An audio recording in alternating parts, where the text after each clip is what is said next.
What is your favorite part about doing the June area survey?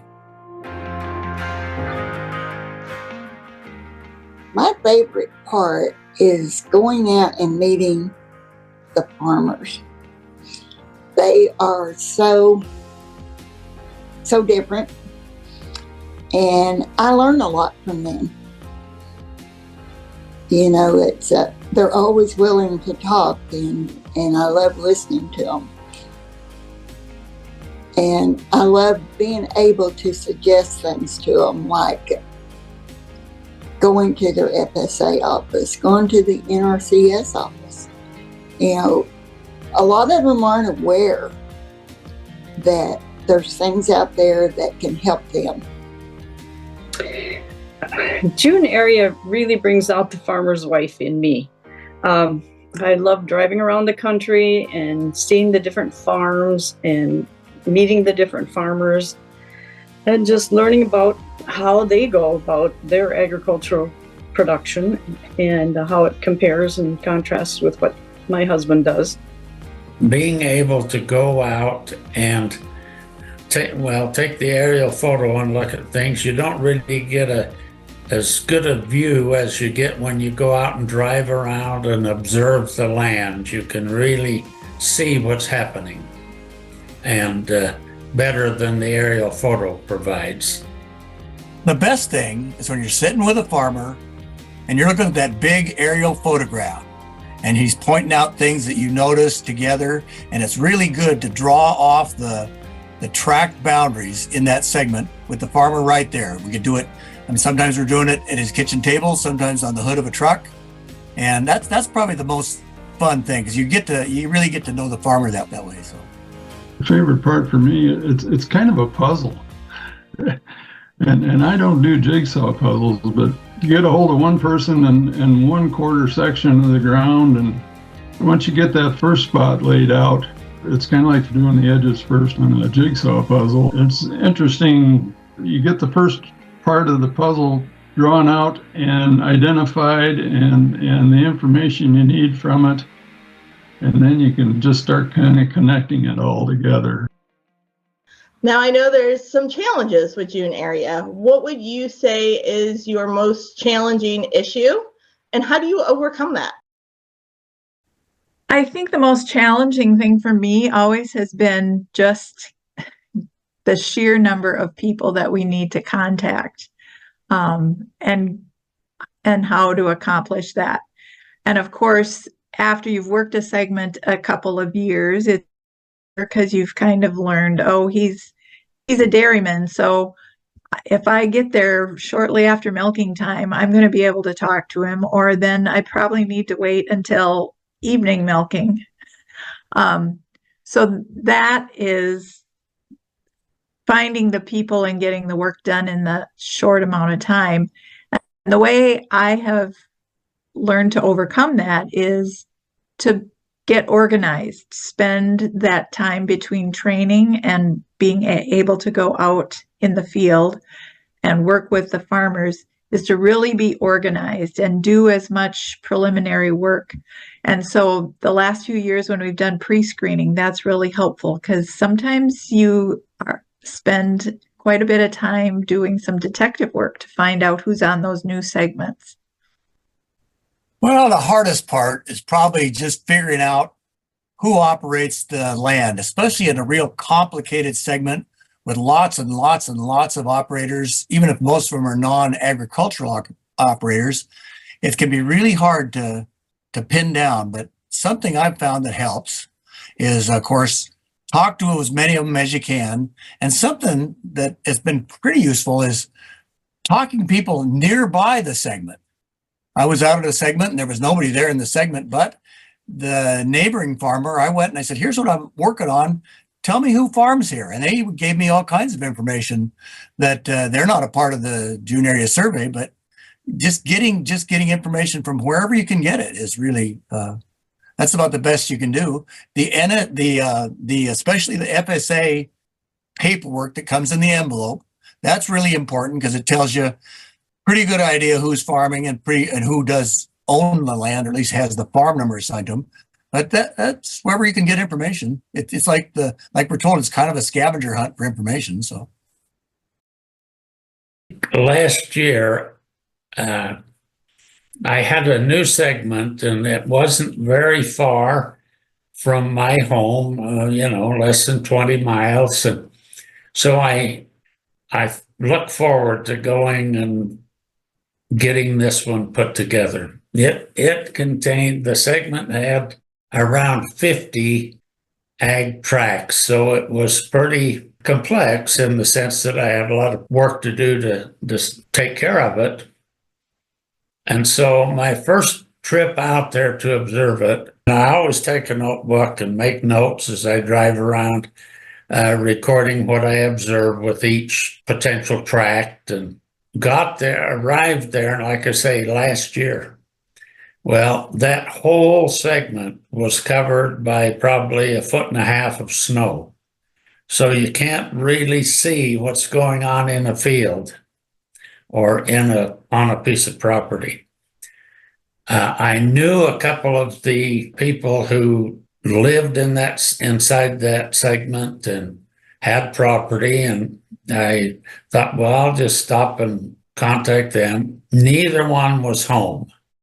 So I wasn't accomplishing very much. I continued to drive around the segment a little further, and there happened to be a fellow out in his front yard. And it was part of the segment, so I stopped and introduced myself and talked about my purpose. And he had received his mailing of the aerial photo and that little information.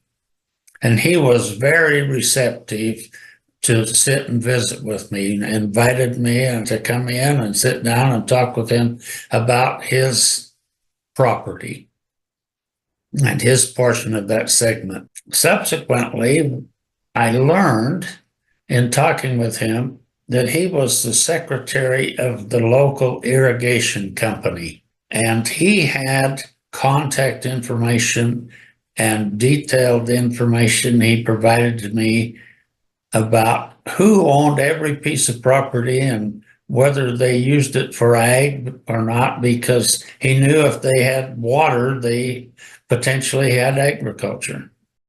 One of the more difficult parts of June area is finding the operators, because it's in June and they're out working. And sometimes you're chasing them from one field, getting them off of a tractor, just trying to find them. So when you do catch up with your operator, ask him if you've caught him at a good time. And he'll tell you, and then if he says, no, it's not good, always say, when could I schedule to come back again? Don't let him just say, turn it into a refusal. Always come right back with, when would be a good time for you? Overcoming negative responses is also a challenge. But how do I overcome it? For that one, if I can get the guy talking, sometimes he'll give me an opening. And then sometimes I can talk him into doing it, or at least doing some of it, the main important things. Some people you're just not going to convince, and that's all there is to it. But most people with June area, I find most people are very cooperative, which is also one of the reasons I like June area. Well, when I first started working on June area, my biggest project was how I want to be sure and comfortable in how to identify all the acres in that particular segment. And at first I was a little confused on how to do it. But early on, I met a couple farm operators, and they gave me some ideas as how they use technology to identify acreages on their farm. And one of the forms that they use was called Google Earth. And that's a process that's it's easy to use. It's available to everybody. You can get it off your iPad. It works. It's very good. Then several years later, I was doing another June area screening, and I came across another operator. He's a hunter. In doing so, he showed me a hunting app that he has.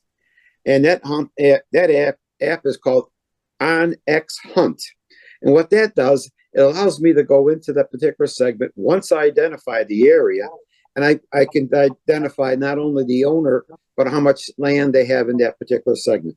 That has been very, very useful for me in the past several years. And I have shared that information with my own staff and other supervisors in our group. What advice would you give a new enumerator?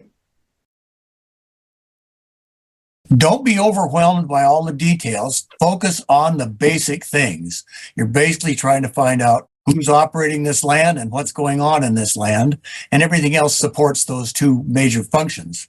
And another thing that's been real helpful to me, when I go out to study a segment, I take a bunch of copy paper and I make a picture of that segment, and I make all kinds of notes on that picture, names, what I see growing there, everything else.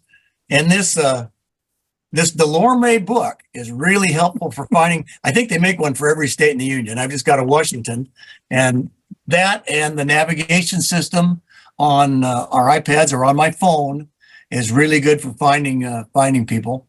And just try not to get confused, and call your supervisor every time you get stuck. Just don't be afraid to ask questions, because this is the hardest one for me, and I find out something new every year.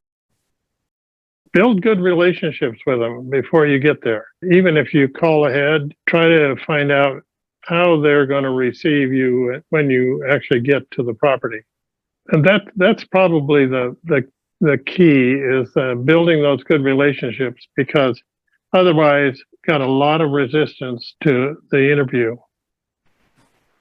As a new enumerator, I would suggest getting familiar with the area, not just the new segment, but the entire area. Make that first run around the segment, find landmarks in the segment, be familiar with the area, so that when you get out and you talk to the operator, you can show him on the photo something to help him become familiar with the area.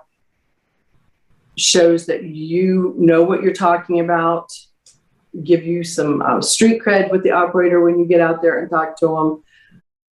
Also, be prepared with a business card when you get out. In this day and age, being able to show who you are is very important. Have your clipboard ready with some blank paper, because a lot of times an operator can also give you some important information on other operators in the area, so that you can get a lot of information at one time, get good notes as far as partners. When is a good time to catch an operator if he's an off-farm operator? All those notes are important to put in for follow-up reports that we're going to be doing. Also, in the next 5 years, when we continue to contact the operators, that will help expedite things when we go back out. Know that questionnaire from forward to back. Always anticipate what kind of questions they're going to ask you, and either have answers or tell them you don't know and you'll find out. But make sure you always follow up when you call them back, and make sure that you give them an answer instead of just leaving them out there hanging. Well, just like any time when we're working with farmers in person, be observant, not only for the surveys, but just to pay that gives you some conversation starters with them. If they have, lovely flowers or beautiful lilac bushes, or, their crops are looking nice, or one time I even just noticed an unusual piece of equipment that I didn't know for sure what it was. And I asked the farmer what it was. And he had told me when I first introduced myself that he wasn't going to do the survey. But when I asked him, I said, well, this isn't on the survey, but I'm just curious. What is this piece of equipment used for? I grew up on a farm. I've never seen anything like this. And he told me, and then he said, what questions did you need to ask me? And he did the survey. So you never know what's going to open the door. To not be afraid to pull on the yards or to make the phone calls. And I had experience from my agribusiness career in doing it, so it may be easier for me. But, after 40 years of doing that kind of stuff, I still get a little stage fright or whatever you want to call it. But just keep in mind that they're not rejecting you personally if you don't have luck with them, and they're just not accepting the idea of visiting with you at that time. So being persistent, being friendly, being yourself, asking questions initially about the individual, just trying to make them more comfortable with you and making sure they know who you are at the same time. You need to get the cooperation of the farmer. And so greeting the farmer with a friendly manner, when you first address him, go with the idea that he's going to do it. Most of them will. June area, for me, is where I get the best cooperation from farmers. But if you go up there thinking he's not going to do it, he's not going to do it. And you're not going to be able to talk him into it because you're not coming from the right frame of mind. So I think you have to have that idea that he will do it for you. Well, I have to introduce myself, of course, and tell him that.